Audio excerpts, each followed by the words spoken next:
Alright, so a little bit of tech news.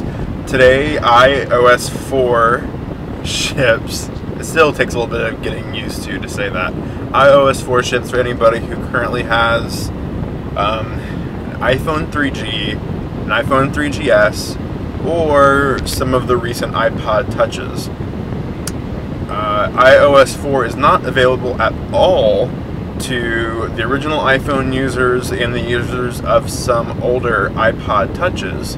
And I realized today that I don't believe the current 8GB iPod Touch that Apple sells is compatible with iOS 4. So to my knowledge, Apple is selling and shipping a product that can't run its newest software. So Apple now has the same fragmentation problem that Android does, where some older devices can't be upgraded to the new software. Android's biggest problem is, carrier and handset support. I don't think, because there really isn't that much in the way of OS stuff that has moved beyond the hardware. But anyways, getting off track. Apple, so iOS 4 ships. And I realized that part of the reason why iOS 4 won't run on older hardware is because of RAM and processor. And I realized that the iPad, which is a huge device, very powerful, currently ships with half as much RAM as the iPhone 4G has, 256 instead of 512, which means that it's very possible that down the line, the iPad will miss out on an operating system upgrade because of the lack of RAM. So I think that's pretty funny that Apple is choosing to kind of hamstring, because there's no reason why the iPad, as big as it is, couldn't fit an extra stick of RAM, or a larger stick of RAM, which is actually physically not larger.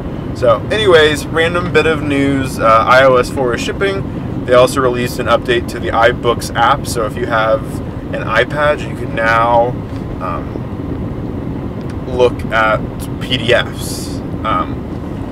So you can put PDFs into your iTunes library like any other EPUB book or music or anything else, and sync that right up.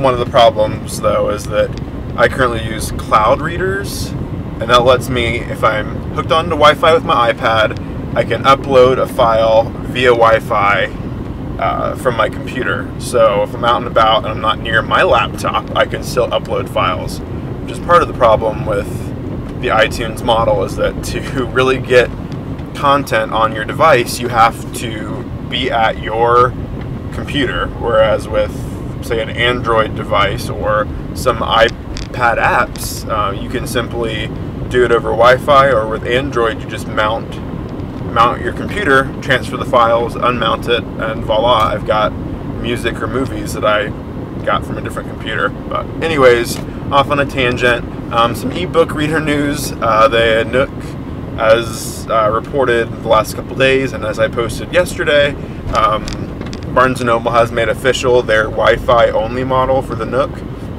Now costs $149, which is a really great price for a full-featured reader from a great company with a great book selection. So congrats. Full disclosure, I used to work for Barnes & Noble. I have family members who still do, and I love the company. So anyways, $149 for the Wi-Fi only model, $199 for Wi-Fi plus 3G. Amazon also lowered the price of their Kindle, the base Kindle, to $189. The Kindle does not include Wi-Fi, EPUB support, or micro SD. So if you're debating on the Kindle versus the Nook, I still think the Nook's a better deal. Even the $199 model, it still has stuff that Kindle does not.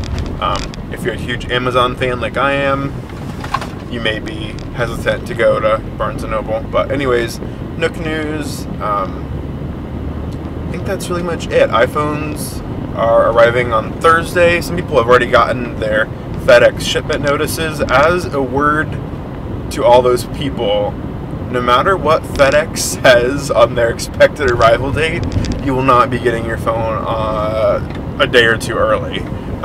Apple is notorious for instructing FedEx very forcefully to hold all packages and deliver on the release date. So, if you, by an act of God, get your device early, don't tell Steve, because he will probably kill somebody at FedEx. But anyways, that's it for today's tech news. I'll see you guys later.